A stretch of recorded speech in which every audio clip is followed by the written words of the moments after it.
राजद वाले लगातार कह रहे हैं कि जो कार्रवाई हो रहा है ईडी के द्वारा ये बीजेपी के इशारे पे हो रहा है।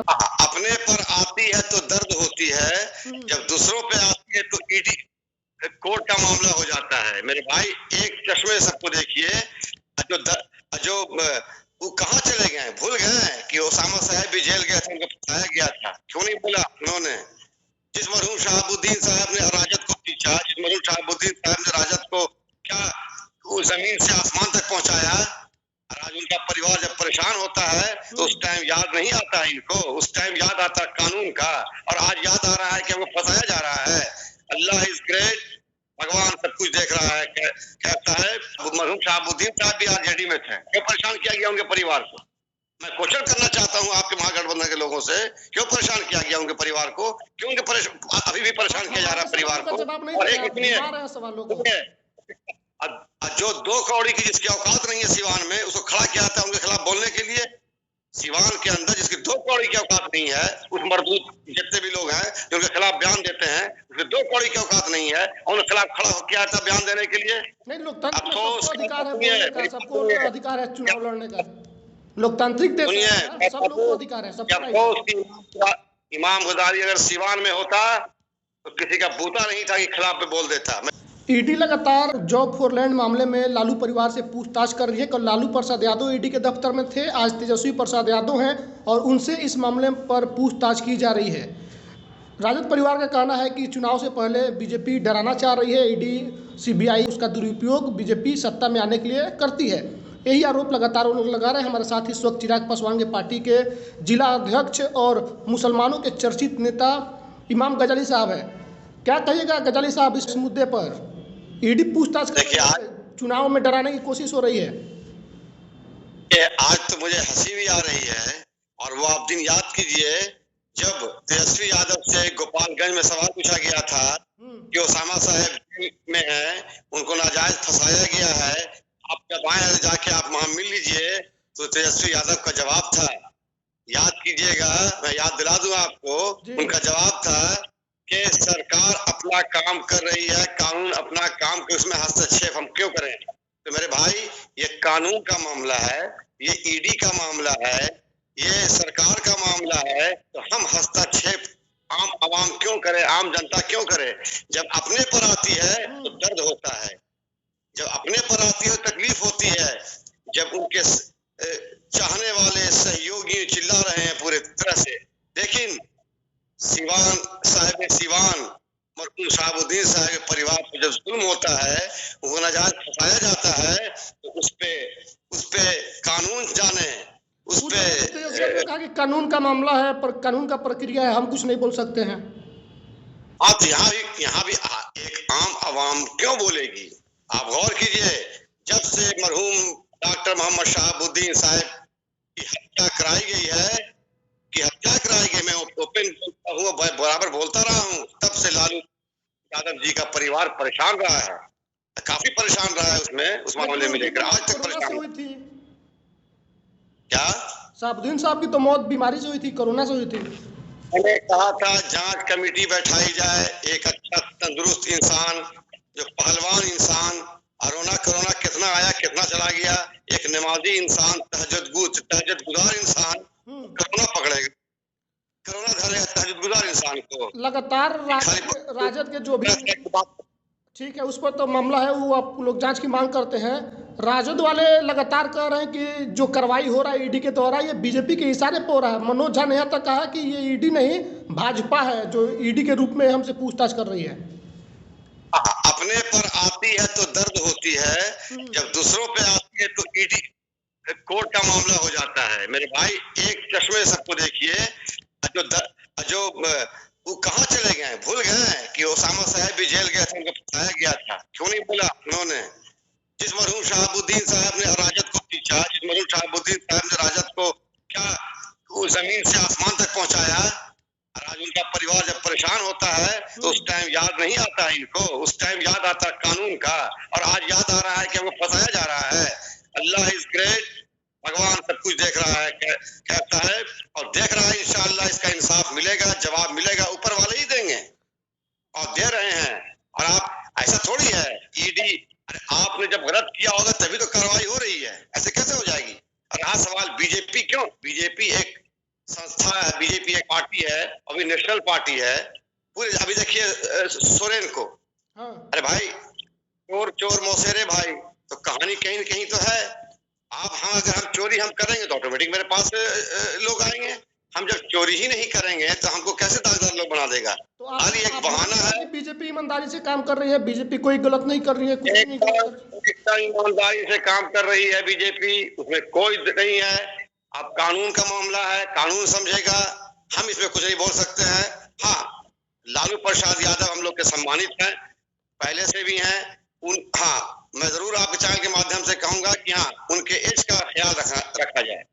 एज का ख्याल रखा जाए, ये आप इंसानियत के नाते कह रहे हैं। अरे क्यों नहीं बोलेंगे?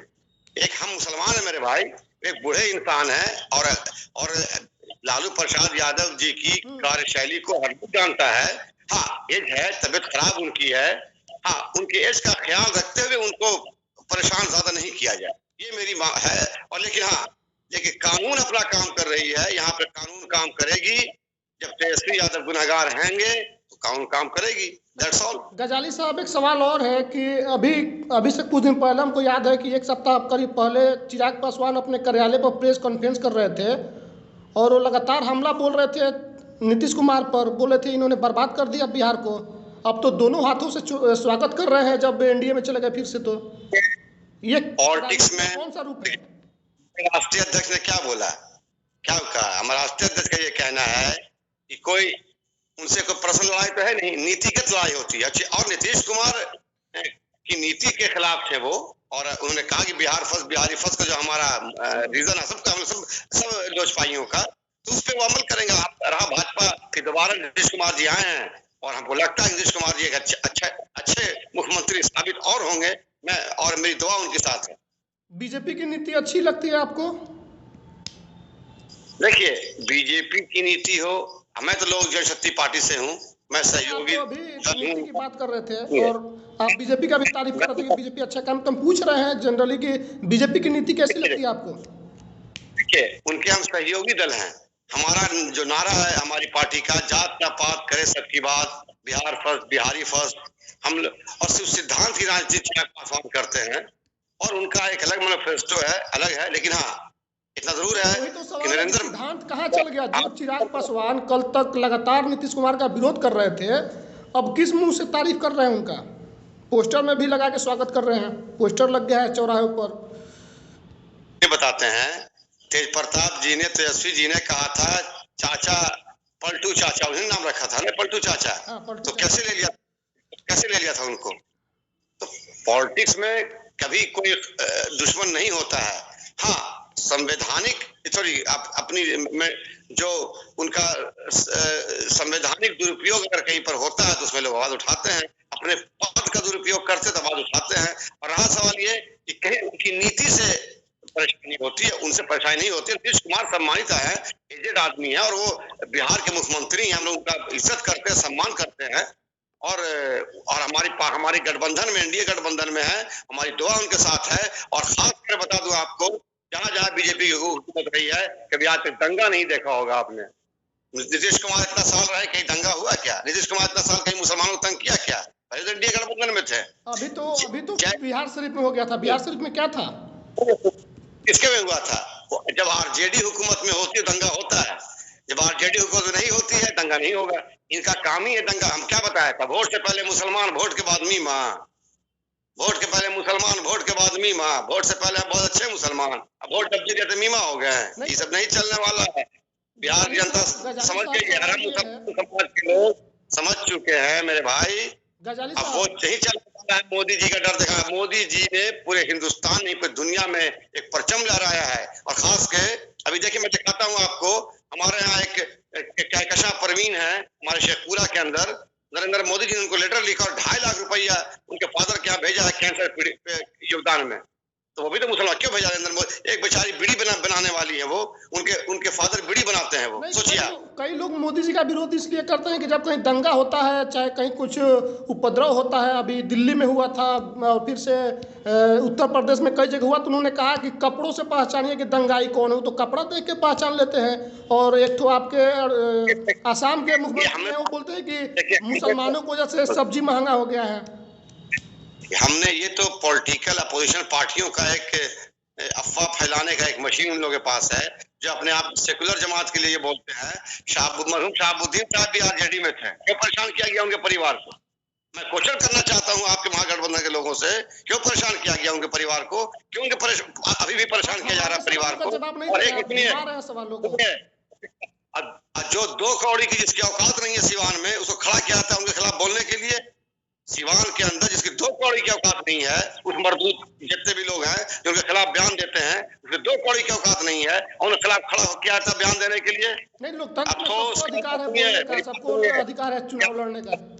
लोकतांत्रिक देश है, सब लोगों को अधिकार है, सबको। इमाम गुजारी अगर सिवान में होता तो किसी का बूता नहीं था कि खिलाफ पे बोल देता, मैं जवान नहीं निकाल देता, फिर मेरे पचास फर्क नहीं। आप लोग अगर एक तरफ लोकतंत्र की बात करें, दूसरी तरफ आप कह रहे कि किसी का बूता नहीं होता, हम होते तो किसी पे इल्जाम क्यों लगाइएगा आप? एक मासूम लड़का, एक बनिस्टर लगवा इल्जाम लगाइएगा आप होते कौन इल्जाम लगाने वाले? उससे आपको किसने इल्जाम लगा है? कहीं ना कहीं जेडी के दलाल जो बैठे हैं सिवान में, वो बदनाम करना चाहते हैं शहाबुद्दीन साहब मरहूम की फैमिली के परिवार को। कुछ मुसलमान आपको जो मुसलमान जो दलाल पैदा हो गए हैं, यानी कि क्या बोलते हैं उसको, मीर जाफर, उनको मीर जाफर बोलिए। मीर जाफर के तरह बहुत से मुसलमान पैदा हो गए हैं जो मरहूम मोहम्मद शहाबुद्दीन साहब के परिवार को बदनाम करना चाहते हैं। मैं उन ऐसे मीर जाफरों से बोलना चाहता हूँ, ऐ मीर जाफर, होश में रहो। तुम्हारी औकात है दलाली करने की, तुम्हारी औकात नहीं है नेतागिरी करने की। तुम दलाली करोगे, करते करते मरी जाओगे उस दलाली में, और तुम मीमा ही करोगे, तुम मुसलमान नहीं कहलाओगे, तुम मीमा ही कहलाओगे। मारी मीमा के आप दे दीजिए कि ईडी के कार्रवाई से आप लोग खुश है, दुखी नहीं है? ईडी कार्रवाई कानूनी प्रक्रिया है, मैं भी यही कहता हूँ। कानून अपना काम करेगी। दोषी होंगे जेल जाएंगे, निर्दोष होंगे बाहर रहेंगे। चलिए, शुक्रिया आपका समय देने के लिए।